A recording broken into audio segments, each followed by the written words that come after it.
Hey everyone, happy spring. I'm excited to share some exciting new sales and marketing initiatives we've been working on here at Ramblin Jackson. A weather report, if you will, about the market and some current marketing strategies to help you right now this spring, and some upcoming events I want to share with you, and some new services that we're rolling out. One of the important things we've also been focusing on is making sure those landing pages are tuned for speed. Because if you think about it from Google's perspective, why would they want to send someone to a slow website? Because let's face it, a website is a digital asset and it needs to be solid. We're helping our clients get more results faster. So I'm here in the Ramblin Jackson studio in Lyons, Colorado with our Director of Operations, Jessica Winkler, who last time you were on the show, we were skiing with Robert only like a month ago or something. So anyways, thanks for hanging out on the podcast today. I'm happy to be here, and this time not bundled up in snow gear, and it's a beautiful spring day. We just ate some delicious barbecue.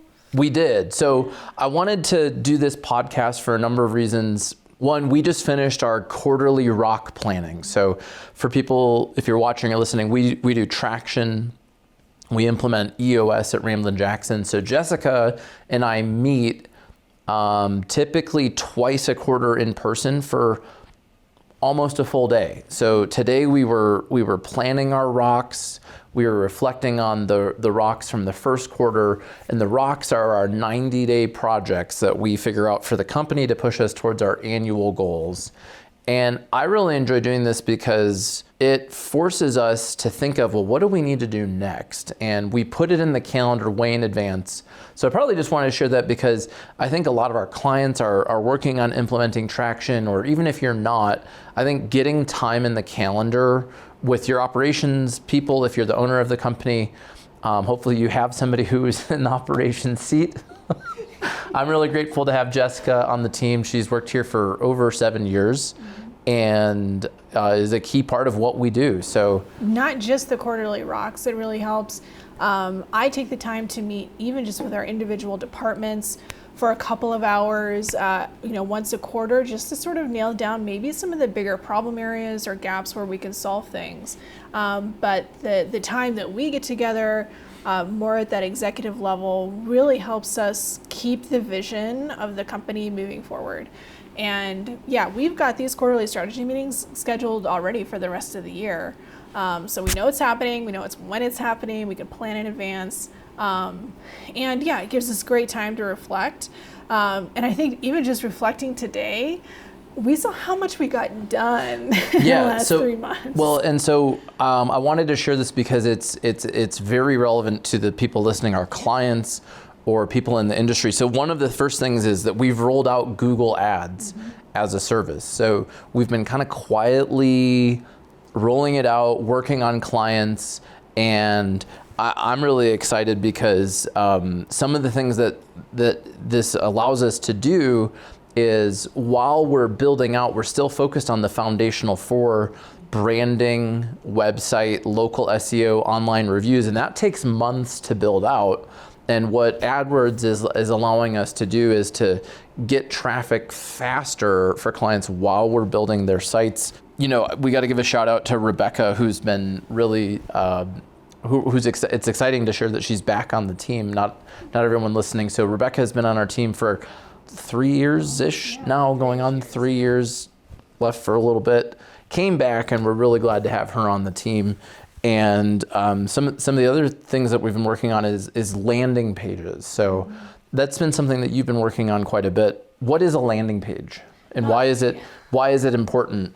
So a landing page it's really just like a page you would have on your website, except the purpose of it is to be super, super focused. So it usually doesn't have any navigation at the top, typically doesn't have any external links.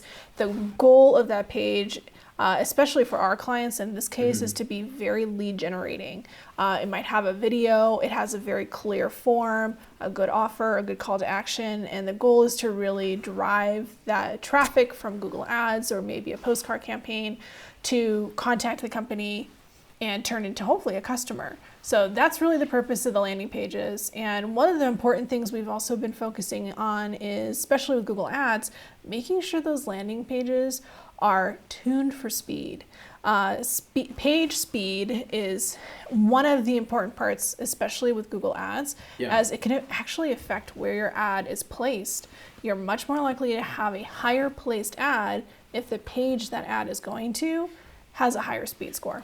Well, and so for people who aren't familiar with page speed score, essentially, so Google, if you think about it, has a lot of people that are willing to pay. And if you're in a competitive market, in an urban market especially, if there are a bunch of landscape companies paying to advertise, a lot of people don't realize that Google is going to reward the businesses who are running a better ad campaign. They're going to give them a lower cost per click. They're going to give them more clicks. Because if you think about it from Google's perspective, why would they want to send someone to a slow website or to a landing page that isn't relevant? And they track all of the things like how many your click-through rate and the conversion rate, and all of those things help you ultimately get better performance from your ad campaign. So we have created an audit, a Google ad audit, and we found that a lot of people are paying someone for Google Ads maintenance, and I don't know what they're getting. I don't know what they're getting. They're running traffic to their homepage or to a contact page or some willy-nilly page that isn't working very well. So that's where we start with people. The other thing that we found through our audits that we've been doing is people are often targeting the wrong keywords, and they don't know that they're paying for residential phrases when they're trying to get commercial leads, and that they're like wasting money for that. Yeah, and that's been true really almost with everybody we've looked at. We have found keywords that are completely irrelevant. 24/7 restoration is a really great example. They were targeting plumbing keywords. They're not even a plumber. They're not a plumber. And that's just wasted ad spend. And and unfortunately most people really don't know. They don't know. And so this audit gives us an opportunity to really look at what they've done for ads, find the red flags, find the strengths, and give them an opportunity to really use and maximize their ad spend dollars. Yeah. So if you're listening or you're watching and you're running Google Ads or not, we can do an audit for you, and we're super transparent with you of like, how does it work and what are you doing and how is it being spent? So reach out to us for that. The other new product that we've really fine-tuned, we've been doing this for a while, but the spring lead generation boost is something that you and I worked on quite a bit. And essentially, this helps people when they come to us. It's kind of like a spring cleanup on a landscape. So over the winter, debris blows into your yard and there's trash and there's stuff, and maybe you're waiting months to get on the installation schedule for a full project. But just like you can get in and in a day get a lot of cleanup done on a landscape, we're getting in and tuning up people's websites. We're setting them up with a review collection software, Ramblin Reviews. We're sending out requests for feedback from all of your existing customers. And we're doing some heavy hitting SEO on your current website. And many people are getting amazing results from that right away. So that's, again, between that and Google Ads, we're helping our clients get more results faster while we're building out their tree of good fortune. And then we also introduced the new Landscapers Recruiting Ultimate Package partnering with Team Engine. So Team Engine you've probably seen them on our podcast. They've sponsored many of our events. I'm speaking at one of their events. They're one of the few softwares that I actually recommend to all of our clients. I get hit up every day on LinkedIn. People are emailing me, calling me, trying to get me to sell software, and I'm not into a lot of it, but we've seen Team Engine work, and when we've implemented our recruiting employer branding strategies with Team Engine, we've seen some amazing results. Yeah, it really has been the special sauce, because their recruiting system and software and the capability that they're able to be so fast with their applicants because of text messaging, along with how we've crafted our job ads and our employer branding, has really just, it's the perfect fit. And we really have seen some great results. Yeah, and in a nutshell, what we do is we help we help landscapers figure out why would someone want to work for you over someone else. Because most of them, it's like the industry copies and pastes each other's job ads, and they're all awful. And we help with like copywriting. What's in it for me? Writing a really compelling job ad with all your benefits and perks.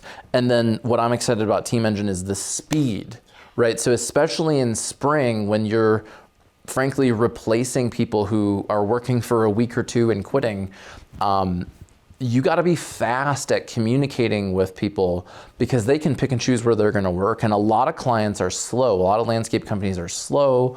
They're using email. Some are using fax. Some, Guys. no joke, are still telling people to fax a resume.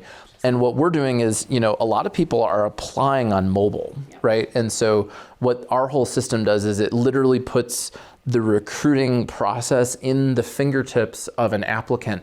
They may not even have a computer. Yeah. Some landscape positions, you're communicating with people who may not have a computer. They might even be buying minutes to use their phone.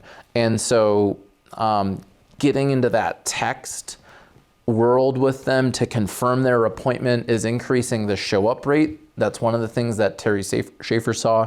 People are showing up at a higher rate to the actual interview, and ultimately they're working. They're getting better employees. So that is something that we've built into our online recruiting course. So it's a whole experience that we guide people through. There's an online course, there's us getting the work done for you, done with you, and then the technology part. And we're gonna share a cool date coming up. We've got an event on that. Yep. And of course, the other thing with that too is the best way to get started with us is to do a recruiting audit. So we can actually go in and review the employer branding and information that you have, take a look at your job listings, right, and give you some insight into what is working and what's not. And that's an easy way to get started. Yeah, so even if you're a current client of ours or you're not a client of ours, we can do an employer branding and recruiting audit for you. And you can check that out at ramblinjackson.com/recruiting and have a recruiting brainstorm conversation with us. So the other thing that we've done is our new tech audit. So who wants a tech audit? And why do we do so many audits? I'm realizing and honestly, so I just had a client here in the studio, Green Jay Landscape Design, and they shared how much value they got out of it and how with their own clients, they don't do an audit like we do, but they go and do a thorough site analysis and they get paid for this. And they're looking at your site plot and they're looking at the drainage and all these different things in order to then propose a landscape to you. And we're essentially doing the same thing with your website. But in particular, why would I get my pretty website audited? What might we find? Yeah, unfortunately, your web design may be amazing. It may be gorgeous. You may love it. But unfortunately, the sad truth is a pretty website doesn't mean a well-developed website. Right. I'm sure landscapers have experienced this where they've looked at other installations and they've realized the foundation wasn't done correctly, whether it was a patio or maybe they built a deck wrong and now the bottom's rotting out. So even if that deck is super pretty, if there's wood rot, that thing is toast. Right. And that's really what our tech audit solves for now, is we're able to look under the hood, take a good deep look at all the little components of your website and give you an easy to understand summary of what's going on so that you can make an educated decision of what you want to do next. Because let's face it, a website is a digital asset and it needs to be solid. Because what if it's the middle of spring and suddenly like that deck could fall down during a storm, your website goes down in its peak lead season. Yeah, and that's true. That can be that bad. And there's also like a cybersecurity element to this. And a lot of people have websites that are built poorly and they don't realize it, but they're actually putting their customer data at risk. And that can have very serious consequences. Yeah, I mean, Google blacklists almost 10,000 websites a day for phishing. And if you get a manual flag from Google, it can affect your reputation, the domain you're on, pretty much forever. Or cause email. I mean, issues So it's really and the good news is that sometimes we audit people's sites and they're great, and we're like, hey, cool, good news. We don't need to do website development.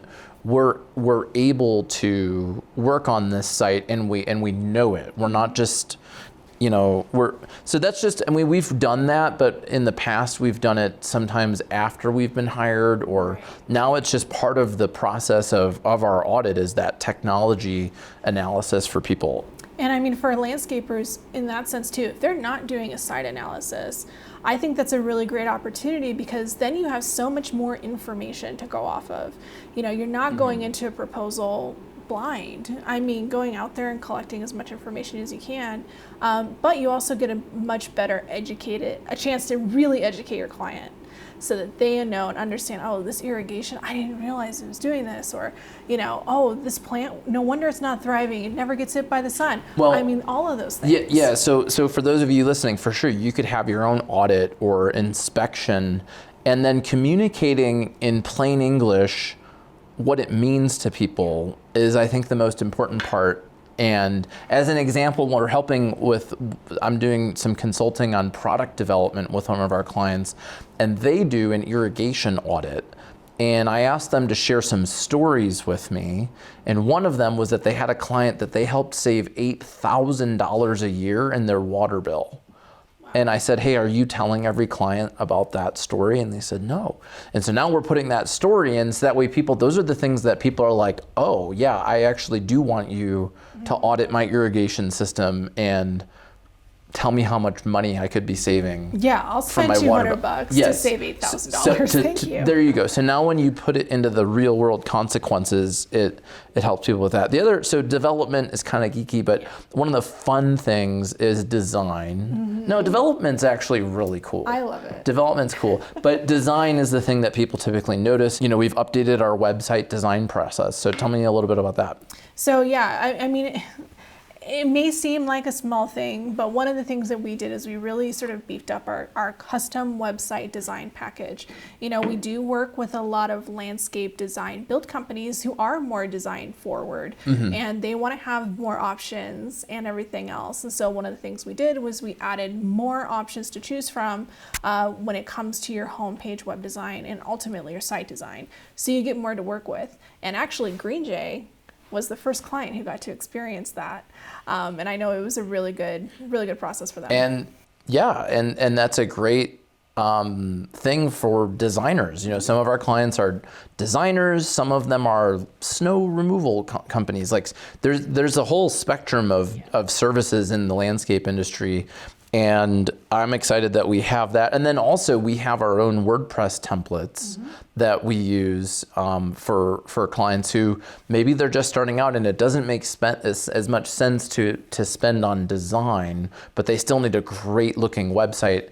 And we have the lead generation, all the what's working for other clients built into all these iterations. So every time we're designing a site, it's leveraging what's working for our other clients. Yep, and so we're really capturing the whole spectrum now. We are transferring our video hosting from Wistia to Loom. Dun, dun, dun. Boom, boom, boom. And we have, you might know because you've been more involved, how much video did we have in We there? had over 3,000 videos on Wistia. Yeah. So this was not a small undertaking. Yeah, so I remember I actually clicked on a Facebook ad for Wistia, and I still love Wistia. It's still cool. It's a great program, but it just wasn't the right fit for us. It wasn't anymore. The fit for what we needed anymore. And so I'm sharing this on the podcast partly because one of the things that we didn't include in this little list is we're going to do a spring cleaning at Ramblin Jackson, meaning we audit our own profit and loss statement. We look at our software,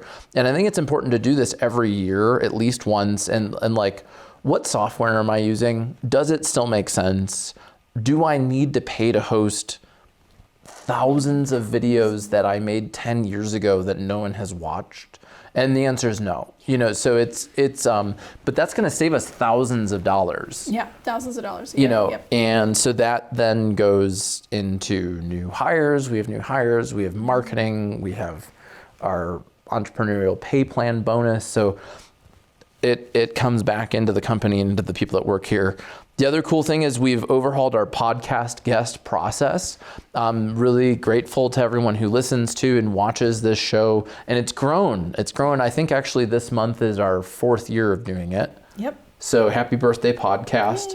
Yay. And we have a new process where, you can be interviewed to be interviewed, right? So anyways, we've had a lot of people reach out to be guests, and we've created a way of formulating a story to tell on the show. So if you're listening or if you're watching and you'd like to be a guest on the Landscaper's Guide, you can reach out at landscapersguide.com/guest and reach out to us. We'd love to share your story. I'm always looking to interview people about sales, marketing, leadership, recruiting, generally giving back to the industry these great stories. I learned from it, the audience learns from it, so that's kind of a cool thing.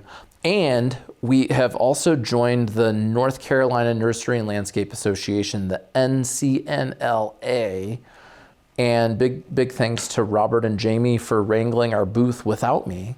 Yeah. That was one of our goals, was to get the Ramblin Road crew out at more shows, and there's only so many that I can do. So I wanted to thank Robert and Jamie for going and doing that, because I was able to stay and do these video shoots with clients and develop product, and I'm working on a new book. Here's one other thing that I think landscape companies could take away is we have a new process for onboarding a new point of contact. Meaning when our client, a landscape company, hires a marketing coordinator, or the owners typically has been working with us, and now they're like, hey, we've hired this marketing person. We have created a way of onboarding that person so they know what we're doing, how we work, so it continues and we complement what they're doing. And how is this similar to when like a commercial landscaper gets a new point of contact? Maybe there's turnover at the property management company or whatever. What are maybe some of the things that we're doing that landscape people could do? Right. Well, I mean, this is an opportunity to really sort of restart and reestablish that relationship with the company. Mm-hmm. Now, I mean, at Ramblin Jackson, we've got a new point of contact coming on, and this would be true too for our commercial landscapers, is you want to make them feel welcome. You want to sort of make them feel like they're a part of the team. One of the things we do is we send them a gift, and we also set up an appointment where we can really sort of dive into, the work that we've done and what's next and everything else. And I think that'd be really important when you have maybe a new project manager or a new person you're working with, not just from a relationship level, but from a retention level. Absolutely. This is usually a point in time where if there's a management change, that's usually a very high risk time that client, you could lose that client potentially. Right. So really being super proactive, having a process in place where you can make that transition as smooth as possible and really show up for it, I think can make a big difference of whether you keep them or not. Yeah, absolutely. And I think, this show is about sales and marketing, but it's also about client retention, like you said. So the gifts, and then the gift isn't going to retain the account if you're not good at what you do, but the gift can contribute to a positive experience of conversation and clarity around what are you doing and how does it work. So I definitely think there's a takeaway for that. And then lastly, this is partly just me geeking out. I've got some new cameras. So I upgraded to Sony A6700 cameras, and I had been using my Panasonic GH5 and G85 for like 6 years. I realized that it was a long time that ago that I bought that GH5, and it took me a long time, and I've spent so much time learning it. But I'm excited to have the Sony cameras. They have AI in the camera. So it has this ridiculous, you used it today, we're using them right now. The autofocus is just off the hook. Yeah. It's so silly. You can literally program, this is kind of creepy, I could program my face into it. Isn't that? So if I were like on a stage as an example and I wanted to shoot video myself from somewhere else and I was on a panel, it could focus on me.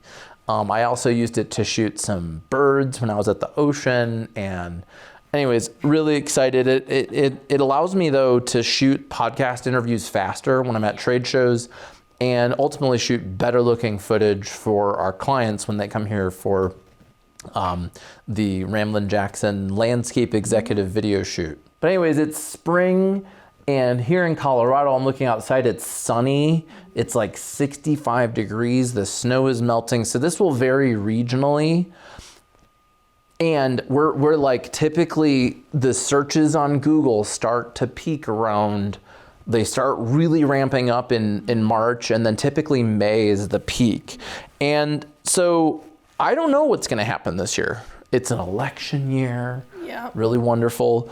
There's inflation, there's lots of things happening, but you know, the searches, the peak of the searches last year was 20 to 30% lower than the peak of the searches during COVID. So 2020 had a peak. So according to Google Trends, they'll show us, I think, 15 years of data.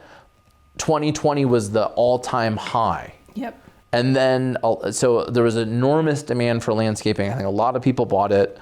They had stimulus money. They couldn't travel. There was all these reasons to buy landscaping. And then it kind of went back down to pre-pandemic levels in 2023. And we'll see what happens in a few months to see what it was. But in any case, the snow will melt and the grass will grow. There will be searches. There will be customers.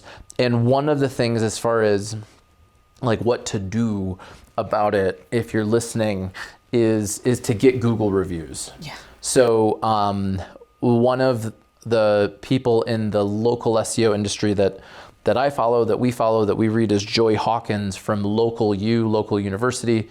And she did a study that showed that Google review recency is a ranking factor. So this is part of our audit already, is how recently have you had Google reviews. But this would be something that if you're watching or listening that you could do is like, dude, pull out your phone and Google yourself and go onto Google Maps and sort your reviews by newest.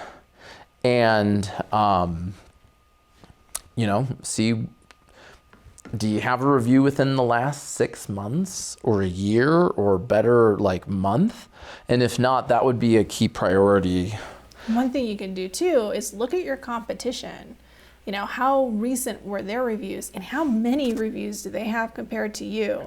Totally. Like if you've got 10 reviews and your biggest competitor is like 150 reviews, you've got some work to do. I agree. And this is actually a key part of my new audit, and the new book that I'm writing is local market competition. So I think what's really important is like, in your local market, if you haven't done this, and you should do this on Indeed too, by the way. It's like sometimes people, I'm like, hey, have you ever looked at what your competition is paying on Indeed in your town for irrigation technician? People are, I can't hire an irrigation technician. And they're paying like dollars per hour less than other open positions.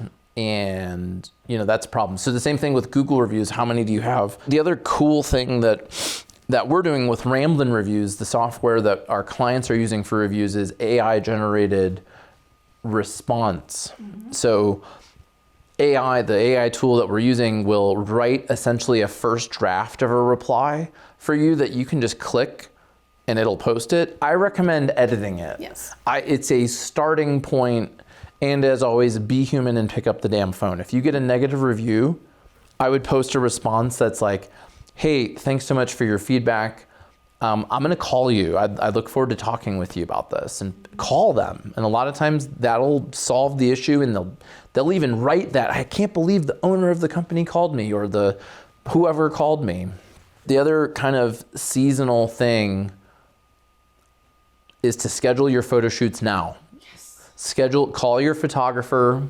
Mm-hmm. Reach out to us. We can come and help you. We actually have clients all around the country that we do photography for. get professional photographs in May and June. So a lot of landscape companies wait until November, and then the trees are dormant. Yeah. And you want photos, you want green, lush, well-maintained May, June landscapes. And for your maintenance pages, go shoot a property you've been maintaining for a long time. Mm-hmm. So that's one. And talk to me about pricing pages. What do they do?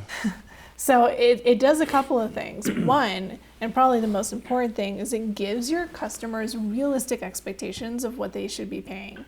And two, it kind of sets a minimum. So if you've got a lot of leads coming in and you're just inundated with phone calls where it's, hey, can you chop some firewood for me? And that's not something you clearly do, or they keep asking for like one mow, go check out your pricing page. Is there a minimum on there? Try to eliminate those people so you're not paying your office staff to tell them no. And also it educates your hell yes customers, because your hell yes customers, if they're going to spend $250,000 with you on a new outdoor living kitchen, they're going to read every single word of that pricing page. So make sure it's up to date. So get your pricing page and your recruiting page. Make sure that your salaries are current for this year. Your price ranges are current for this year. We've only got a few minutes left, but I wanted to hear from you about Lead Wrangler. Okay, so we are rolling out something super cool. We've been building it together and we are now testing it. We are beta testing Lead Wrangler. Love that name. So what is Lead Wrangler and what does it do for people? So Lead Wrangler version 1, which we just entered beta testing with, is our new sales and marketing software. And it's really gonna complement our foundational 4. And some of the problems it's gonna solve is it's gonna fill that gap of managing the time a lead fills out your form to the time they become a customer. There's amazing landscape softwares out there. We've even worked with some of them. They've been sponsors on our summit and everything else. Mm-hmm. But where they tend to fall short is the sales part. And so this is the gap we're really trying to fill. Unfortunately, yes. Yeah, and it's not even that we wanted to do this, it's that we have to do this. We have to do this. So what this does is, what we're going to help people do is respond faster and in a more organized way. So that way, instead of the leads going in email and they get lost or the phone calls get lost, be able to log it in a CRM. You'll be able to see the source of the marketing. How did you hear of us? And if you fill out the part when you close a sale with how much did they pay, we'll be able to share with people how much your marketing generated in revenue. So I'm excited about that. And text message notifications. So that way you get a text that's like, hey, you got a lead, and you can just click on it and call. Or automatic text messaging to your customers. So you can send out updates to your customers. Or if you miss a call, let's pretend you are a guest on the podcast and you're not answering your phone during the podcast interview. We have an automatic text back like, hey, sorry I missed your call. It's Jack from Jack's Landscapes. How can I help you?